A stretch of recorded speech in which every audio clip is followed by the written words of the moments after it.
olmasa biz burada olmazdık.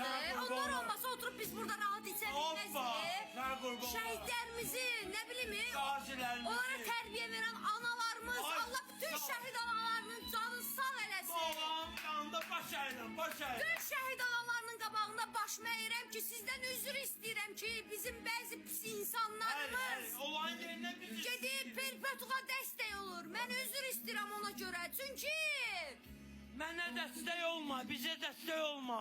Amma o şəhidlər var ha, Qarabağı alanlar. Bugün bizi onların şotuna burada yiyirik, içirik, şot veririk.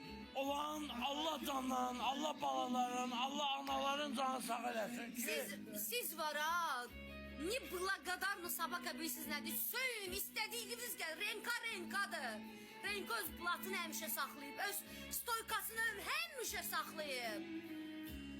Saxlanmasa da belə, Allah şəhidlərimizə qəni-qədi rəhmət eləsin. Mən onların ayağının altında dizimi atıb yerə baş əyirəm, ola qurban olaram. Belədir biz nəyi oyur? Allah və insanların bizə qiymət qoyur.